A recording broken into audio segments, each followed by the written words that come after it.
Hello, greetings, salutations, and welcome to the Godfather Minute. He's Andy Robinson. And he's Alex Robinson. And together they are the Godfather Minute Brothers. How are you doing this week? I'm doing great. How are you doing? Good. It's good Summertime. It is summertime. Good to see you again. Good to be. I'm so glad it's warm outside and we're in this dark basement recording. Mm-hmm, exactly. This is like where the wedding is going on outside, and we're in the shadowy room making deals. Yeah, exactly. This is where Mrs. Clemenza would be writing the entire script of GF2.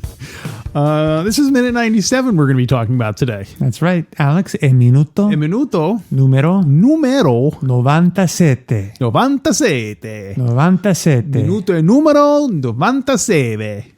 Sette. You got it. It's like a couch. Sette. Yeah. It's like a bounty hunter couch. Said 97. I can't talk about bounty hunters unless on this podcast. Oh, really? Is it like a proprietary thing? Yeah. I am forbidden. I'm contractually forbidden from discussing bounty hunters unless there's one in Godfather. That's true. Yeah. So. Well, there probably is. I mean, Luca Brazzi's technically kind of a bounty hunter, right? No. No, because I would say if you're a bounty hunter, you don't have any loyalty to any one person. You're just like, hey, I'll just do whatever job. Whereas they're definitely very pledged his loyalty to Don Corleone for his daughter's wedding purse. And he was on salary. I think bounty hunters work by contract, right? Yes, exactly. Yeah. They don't get benefits because they're like freelance contractors. Yeah. Work for hire. You know the best part is? Waking up with Folgers in your cup? No, the best part is I just got you to talk about Star Wars. Oh! And you're wearing a Boba Fett sweatshirt. A hoodie, yes. Boba Fett. It's this way so I can write it off. Oh, perfect. So minute 97 of The Godfather, Tom and Sonny are continuing to argue about the cost of Sonny's war. And it ends when Sonny laments. It ends when I say it ends, Sonny. It ends when Sonny angrily laments he doesn't have a wartime Sicilian consigliere like Pop did. Papajenko, look what he got. Yeah. Papajenko, you're stuck with Hagen. And then later at dinner, Carlo offers to help out with the family business, and he is rebuffed by Sonny, who says, don't talk about business at the table. I can't wait to get to that part. That's a good one.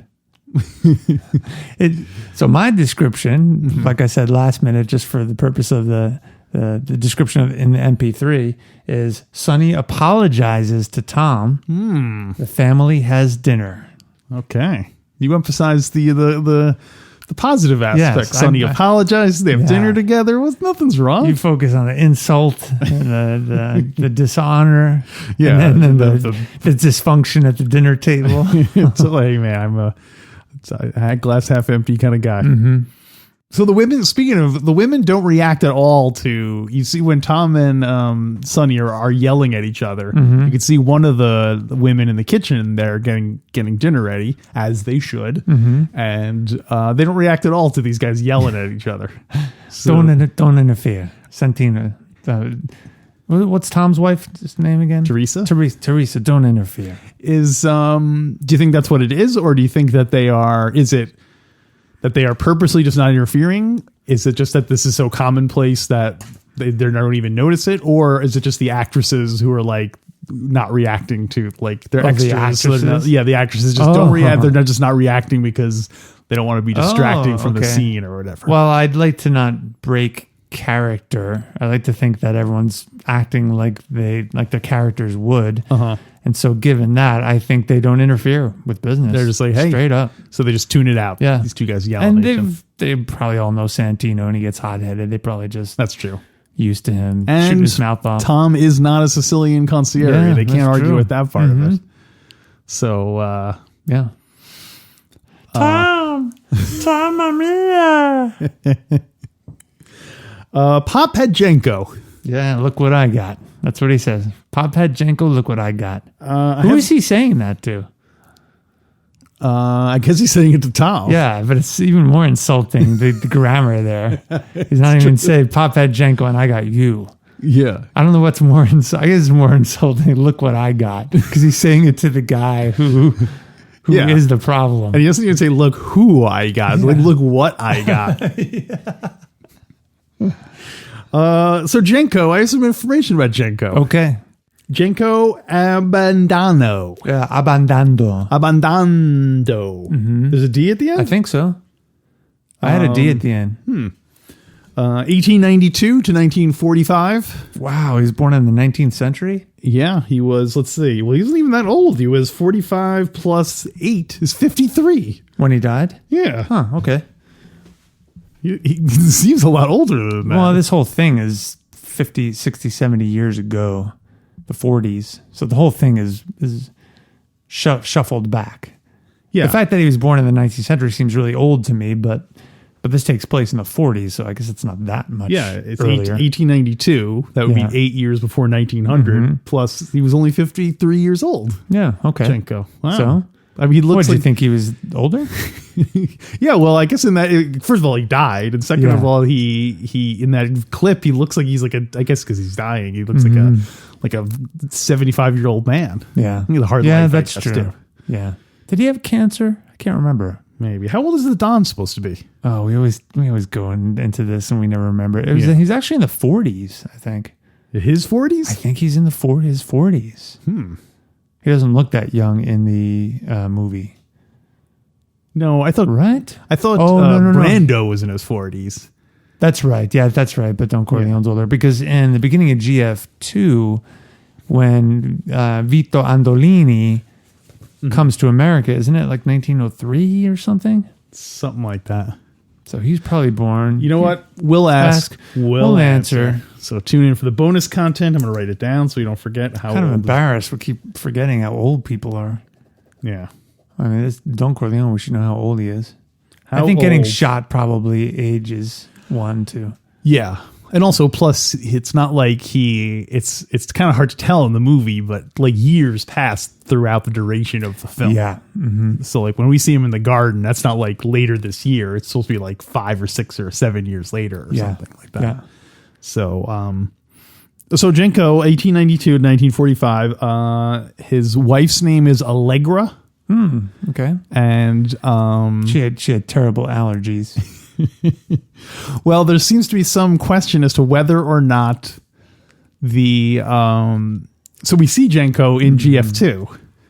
Jenko is the one who goes to the theater with is that Jenko? With Don okay. and that actress. So there's some speculation of that. Is that actress the one that Jenko winds up marrying? Yeah. But her stage name was Carla. So does that mean that was her stage name, or her real name was Allegra, or are they totally different people? So interesting. Yeah.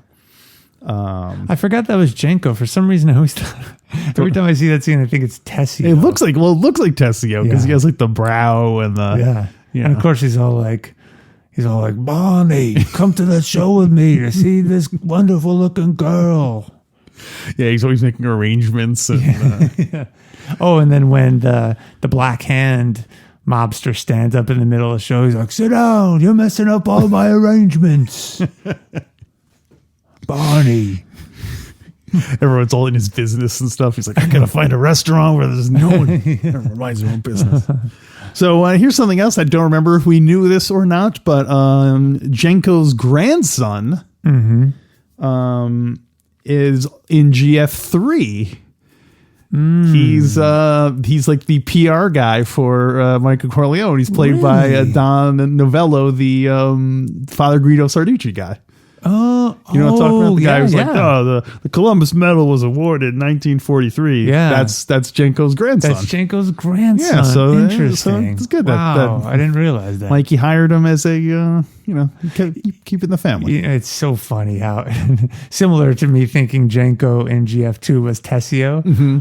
I think every time I see or try to see GF3 and I see Father Guido Sarducci, I think he is a priest because they're talking about the Pope and the Immobiliare, and so I mean, not His wearing miracles. and well, he is wearing. He's not just wearing like a suit, isn't he? Wearing I can't remember what he's wearing, but I don't get. Maybe I just am thinking of him always as clergy.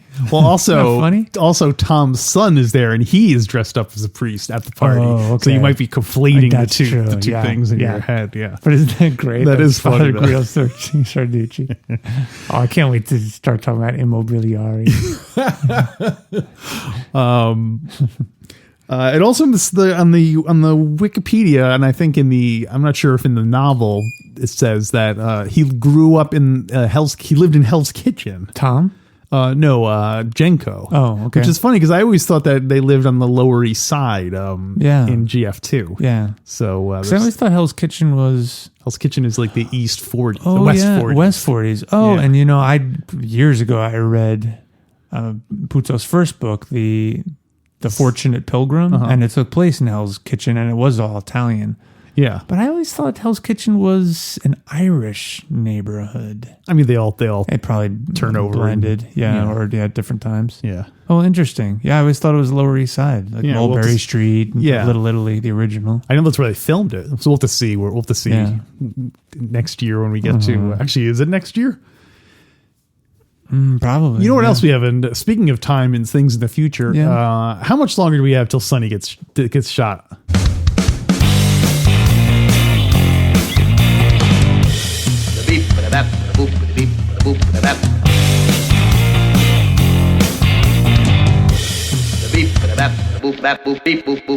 Pop had Jinko, you're stuck with Hagen. The Lotso might not even be in the car, Sonny. But he's right to steal his heart, lots of money he'll be making. A lot of money in that white car. Lucy, home.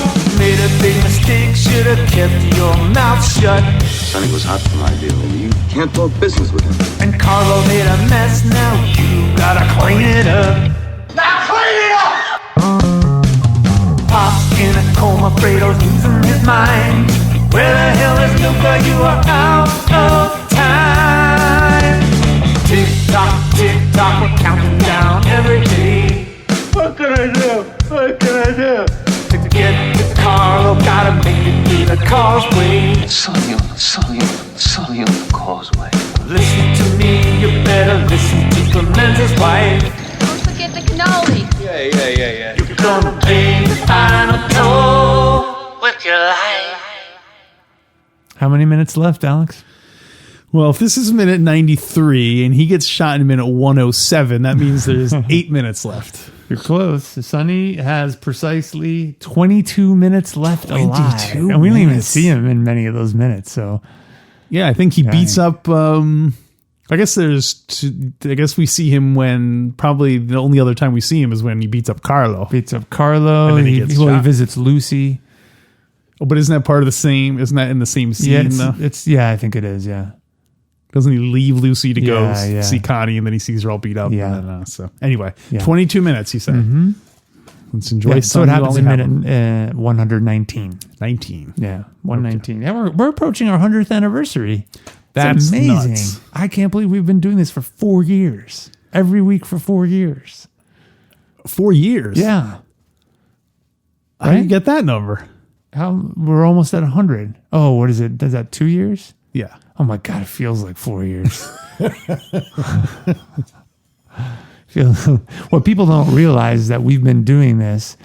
We've been recording an episode every single day. And we just did these years ago, and we're just releasing them now. Yeah. It feels like we've been doing this forever. I mean, we're just counting on the fact that they're going to invent a technology which lets people hear the things we're recording. Like, Yeah. I mean, but you know, it's going to be like the 2000s. There's got to be by then they'll invent something that will have done it. I know. Yeah, especially having to keep rewinding these cassette tapes and re-recording them every time there's a glitch. You get to take the pencil and Yeah. thread through your the cassette thing. Well, I heard they're trying to invent some type of network where all tape recorders and all information is connected. So, for example, I would play my tape recorder and someone in another town could hear that simultaneously through like, the phone cords. It's like So a like network. like they intentionally, or they just Yeah, suddenly yeah. start hearing it out of nowhere? and No, they're like, it's "Turn that intentionally. right, You turn that like down." connect, and maybe they do through your phones. Wow. Yeah, Like a so- network. A network, yeah. So that'd be kind of cool if people actually listen to this, not have to sit. Well, what people don't understand is we also have a live audience here. We talked about this last week, and Yeah. these are the only people who we think are hearing this out there. Yeah. I mean, if you're someone other than The live the studio live audience, audience. congratulations, because Yeah. this is really just a labor of local love. But the audience, you guys are having a good time though, right? Yeah. All right. Yeah. Cool. See? So, Awesome. So Sonny apologized. Oh, anything else about Jenko? no, that's about it. That's all I have for Jenko. Sonny apologizes to Tom, and he says, "Mom made a little dinner. It's Sunday." And You remind him that it was Sunday. well, he did. Yeah, it was kind of fun when he did that. I didn't understand it, and I had to look at the script. And going back into my own memory bank, our very good childhood friend Lawrence Pasquale Papalizio Jr. He, for a period of time, used to invite me over to his grandmother's house on Sundays for like around lunchtime, and we'd just eat all day. Really? Yeah, when they lived in Jefferson Valley. Huh. Yeah, this was his father's mother. Right. Oh, and his brothers and his dad, we'd all go over, and it was fantastic. But looking back, it was such an Italian experience because it was like pig's feet, all these really traditional foods. Yeah, Horse it was- heads. I don't know about that, but thank you, Lawrence. Thanks for bringing me into your family, and I really appreciated that experience. So I think the Sunday Special. meal, It's very sacred. yeah, it's relationship. almost a religious relationship, but I think that's very common and traditional. So he's saying it's Sunday, Sonny's- like, come on. yeah, he's like, I'm this- sorry, Mom made dinner. Let's go eat. You know how angry I get on Sundays because of Mom's terrible dinners? We don't see Tom's reaction when he gets dissed. No, yeah, you just see the back of his You head. just see the back of his head He and doesn't- awkwardly kind of shuffling, moving his, But he does not acknowledge the apology. He just No. he kind of walks ahead of Sonny, and I think he's still really pissed off. Oh, sure. Yeah. Yeah. Yeah. You know how brothers are. Yeah, when he just got like, look what I got. Yeah. Well, yeah, he has the Don mad at him and he has Sonny mad at him. It's Yeah, got to be a real boy. confidence shatterer. If you're Tom, which would be worse? Well, I have to assume that Sonny gets mad all the time and it blows over and so on. So I think the wrath of the wrath of Don is probably worse than the wrath of Sonny.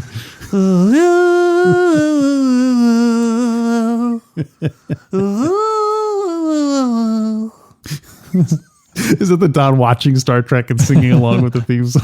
Oh, it's the Wrath of Dawn theme music. You know, last week we did not do our thing we were going to do on the bonus content, which was to put Godfather characters in Yes. different situations. Oh. But Star Trek would be a fun Star one to Trek. do. All right, Yeah. let's do it. Done.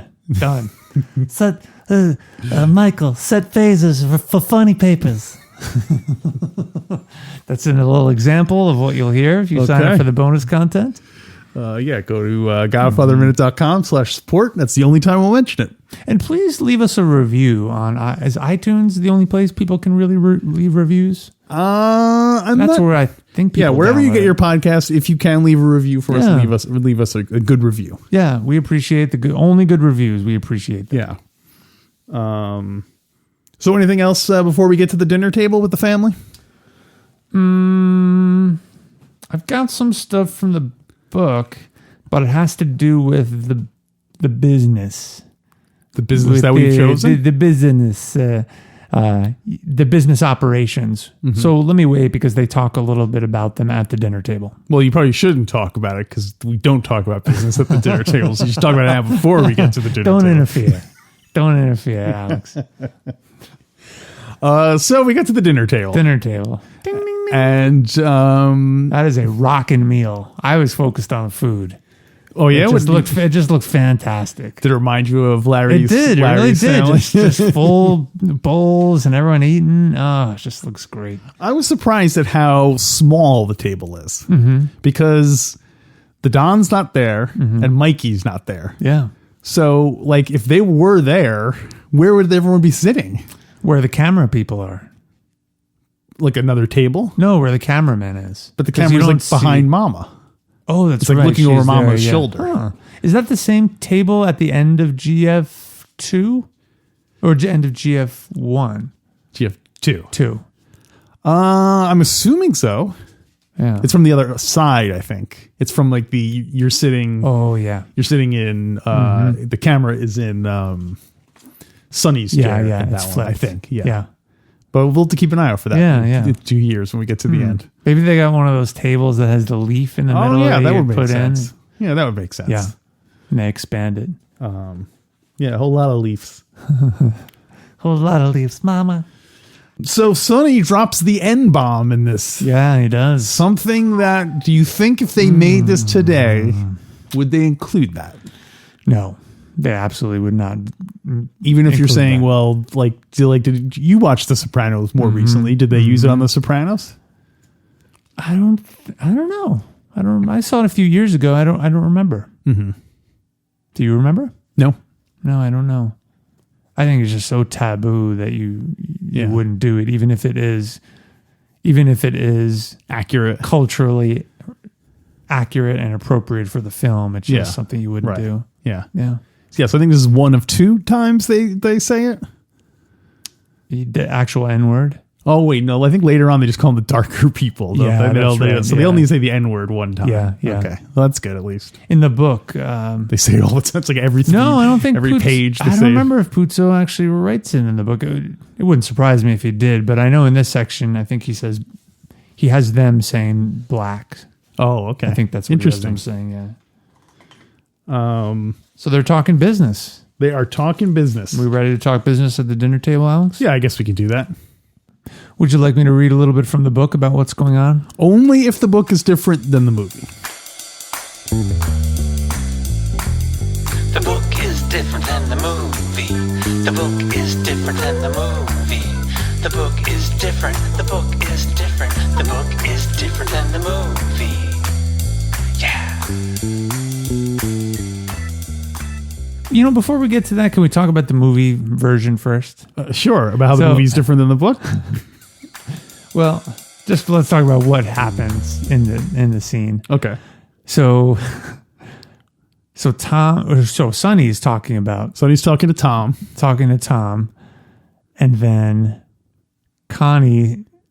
Is it Connie who chimes in? Yeah, Connie says, Pop never talked about Yeah. dinner business at the dinner and table. then Carlo chastises her, Uh-huh. and then Shut up. Carlo starts talking. Says, "Hey, No, can I talk to you, Santino and Tom? I want to talk to you after."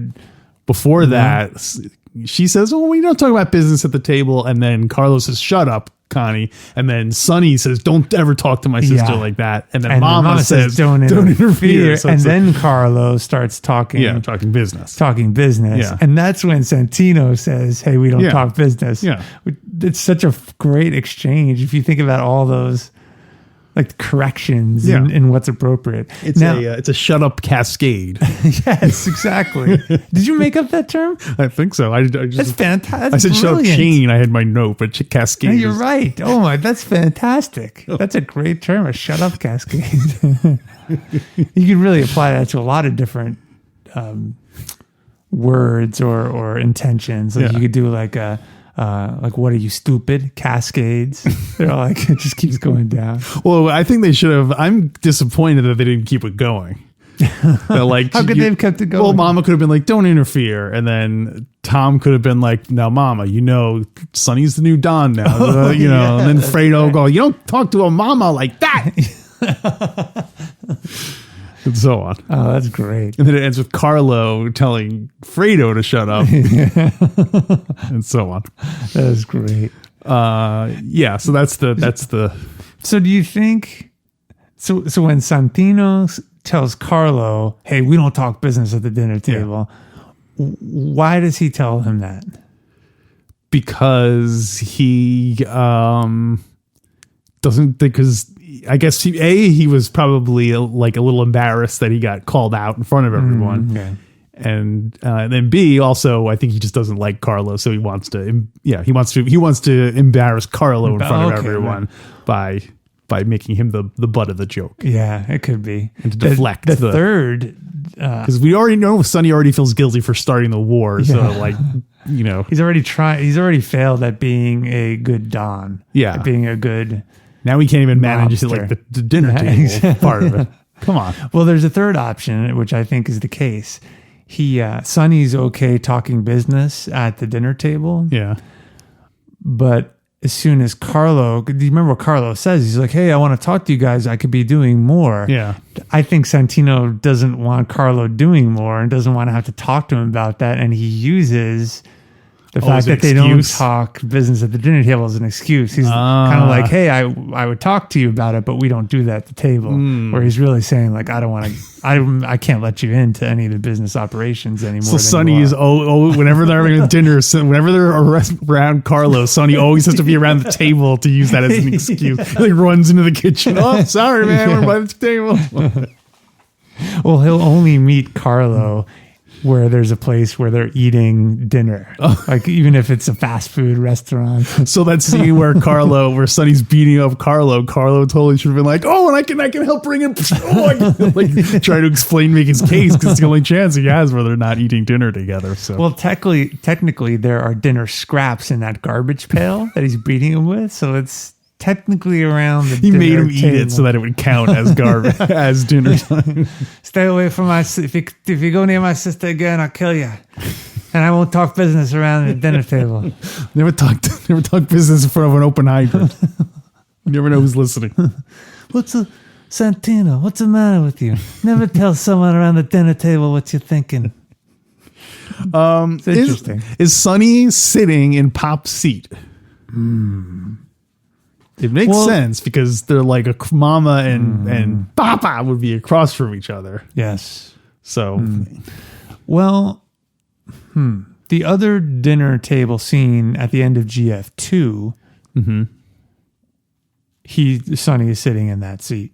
oh, he is. Unless it's flipped. Was that the scene we were talking about earlier where it was flipped? If it was from the other side, the other point of view, I don't Where know. Mikey tells them that he joined the Marines. Yeah, I don't remember. it Santino's enough. definitely sitting at the end of the table. At the far end of the Far table. end of the table, So that's that. We were saying that would be Mama's Yeah, I think it's chair flipped, if the room is flipped. Yeah. So if it's the same table. Mama's chair. It's a great spin-off. It's like a Mama Corleone sitcom. Because she'd be sitting in the chair. Well, no. Someone else sit in sitcoms. Someone else is always sitting in her chair, and once every episode, she has to be like, "You're sitting in my chair." And everyone's, "Woo!" No. Johnny.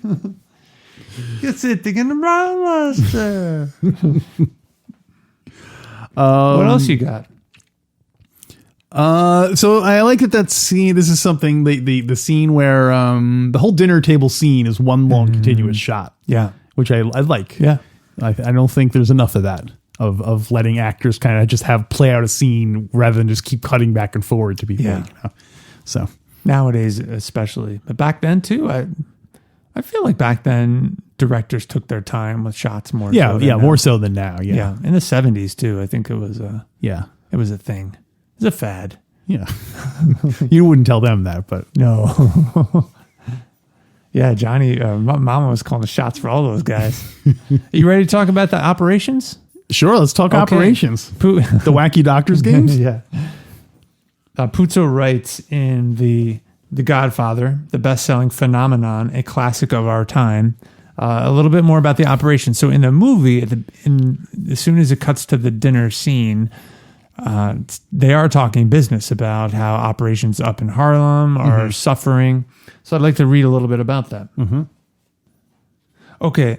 In the book, it doesn't actually happen at the dinner table. Of course not. Pop would never talk Yeah. business at the dinner table. But here's a little bit of insight into what's happening. So this is Raj, anyway, you said what's happening. So go ahead.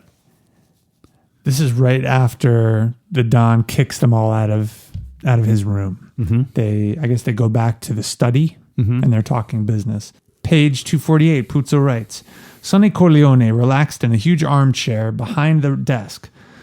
I think we'd better let the old man take it easy for a couple weeks until the doc says he can do business. He paused. I'd like to have it going again before he gets better. We have the go-ahead from the cops to operate. The first thing is the policy banks in Harlem. The black boys up there had their fun. Now we have to take it back. They screwed up the works, but good, just like they usually do when they run things. A lot of their runners didn't pay off winners. They drive up in Cadillacs and tell their players they gotta wait for their dough or maybe just pay them half what they win. I don't want any runner looking rich to his players. I don't want them dressing too good.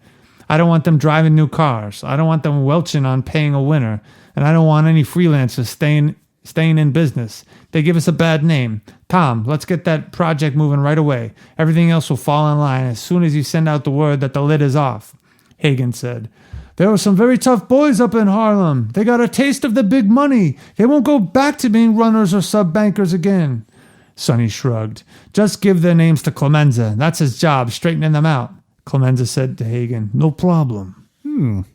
So a little bit about the operations. It's not clear to me whether the Corleones approved of those folks in Harlem running the operations. No, I don't think they did. They just kind of took it over because there was a vacuum there. Yeah, I think it's more that one. Yeah. The fact that the Corleones were distracted with, that's part of the overhead that Tom was talking about. And so in the book and in the movie, it's Sonny who says that as soon as they start making big money, they're only paying half as much. And that's when Carlo in the movie says, yeah, I knew that was going to happen. I forgot exactly what he said. Yeah, Sonny says, they're paying 50%. They're paying half on a bet. Yeah, on a bet, and then that's Carlo says, I knew that was going to happen when they started making big money. Yeah. So my question to you is, what's the thinking there behind someone who's running the books in Harlem at the time? Look, why do they just wait when they start making big money to stop paying out? Well, I'm guessing because the Corleones were not there to take their cut and to kind of, keep managing it. Mm-hmm. Whoever is managing it was, taking in a lot more money because they didn't have to kick it upstairs. Yeah. So but for winners, why? I thought the point was that as soon as they started making more and more money, that's when they started paying out less, even to winners. Yeah, that I think is true. I don't understand why. Why because when you start making more? I guess because you don't have to pay out? Because the Corleones aren't there to be like, hey, listen, pay everyone out what you owe and so on. They're just like, hey, you know what? I'm going to keep it. What's but everyone it's just terrible business practice. People aren't going to bet with them anymore. Yeah. That's what they're complaining about, that they're going to start losing customers up there because it's unfair. Yeah. And Tom was saying like, well, they're not going to go back to just being numbers runners. Yeah. So policy, I looked it up. Yeah. What is that? It's like the same thing as like a numbers racket. Basically, it's the lottery before the state took over the lottery. Oh, cool. Is that, I was reading about it, and they would have, basically, there would be like a drawing for numbers, and whoever got the number right or the most numbers accurate would win the thing, would win the prize. And I'm sure that was all on the up and up. Well, they said one thing they used to do was part of the problem was how do you ensure a random number to come up? And they said they would frequently use at a racetrack, they would use the number of the horse that won, placed, and showed to like those three numbers would be the number that won. Oh, okay. Like that would be you take the first number from the horse that won, the first number from the horse that was second, and then that 3-digit number was the winning number. So it was tied to the first three horses winning. Like I said, Alex, I'm sure it was on the up and up. Yeah. So, interesting. So they would call them policy banks because it was like an insurance policy. You're betting on something that is going to happen in the future, and and so on. So that was the term they used for it. But running a numbers racket, it's the same. It's the same thing. So yeah, cool. So I guess since throughout our whole lifetime, the lottery has been a thing. So it's Do you think people still run numbers? like underground lotteries? Like you think there are still numbers runners? Think so. seems like there are so many other ways to bet. Yeah, legitimate ones and ones that are the scratch offs. Yeah, there's a lot of ways. Tons of ways to bet and lose money. Yeah, that's why you should always save the gambling for last. Always save the policy for last. Yeah, so numbers rackets. Yeah, so, I wonder how much money they made with that. Probably a lot. Was it one game for the whole city, do you think, or are they neighborhoods doing them? Well, they said it started off being neighborhoods, but the more you could make it so that the number was verifiable over, that's why they started using the horse race things, that you could be in any city and get the results from, let's use the results from the Oh, wow. So it was connected. Ultimately, multiple it wound cities up being a connected. bigger thing because, like the more people you could get involved in it, the more money there would be to skim off the top. So, that's the history of policy making. That's the history of policy making, and goes to fund the schools. We asked, we answered. Oh, that's right. We were going to look up how old the Don was for the. That's we right. answered. Yeah. So, that's all I have for minute 97. Yeah, boy, that's all I had too. Were we ready to rate it? Yeah. Okay. Oh yeah, I got mine. Ready? We talked about this last week. Yeah, ready? Yeah. 1, 2, 3, 4. Yeah. You tried to fake me Totally out. tricked you. That's great. Yeah. What's your favorite? The two parts of the minute I think are both great. Yeah, you got Sonny and Tom. You get some good Sonny minutes. You got Pop at Jenko. Look what I got. You don't talk about the work at the table. Yeah. Setting the groundwork for Sonny's ultimate demise in 7 minutes. Yeah. Got some Carlo action. Got some Carlo action. That's great. Carlo doesn't talk much in the whole movie. Yeah. So it's a good one. And, every time you see Carlo, he's having a conflict with Connie, except at the wedding. It's efficient storytelling. You don't want to wait. No, you're right, whenever. So the classic line, Pophead Jenko, look what I got.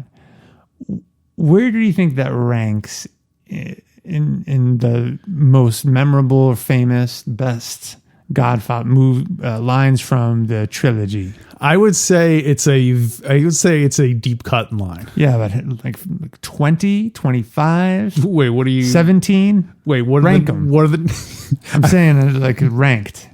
Ranked? Yeah, so like take the gun, leave the cannoli is probably number 2. Number 2, make him an offer he can't refuse is number 1. Number 1. So where is Pophead Jenko? Look what I got.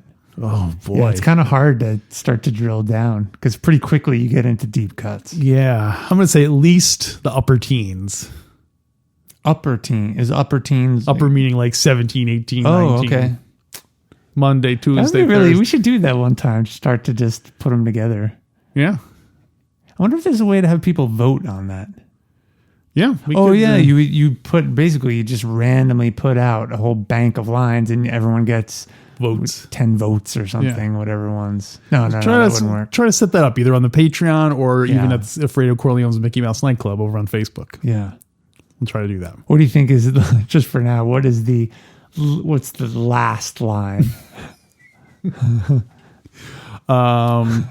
I got one.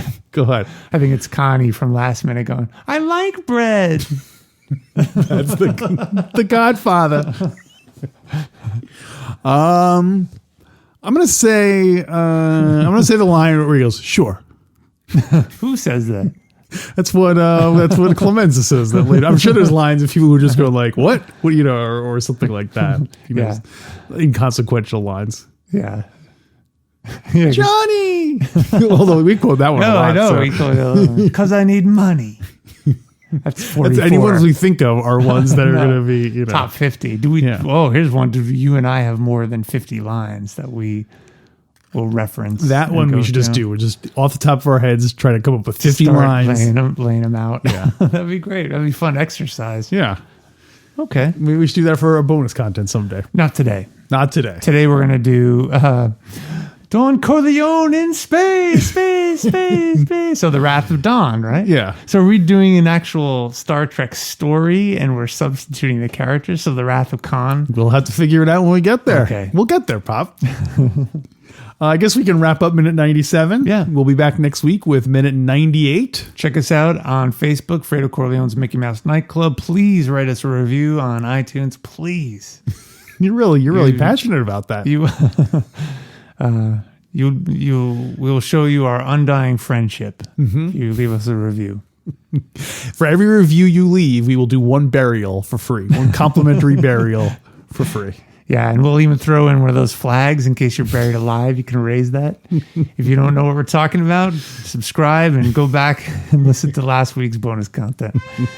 And until next time, Za za za za za za za za za za.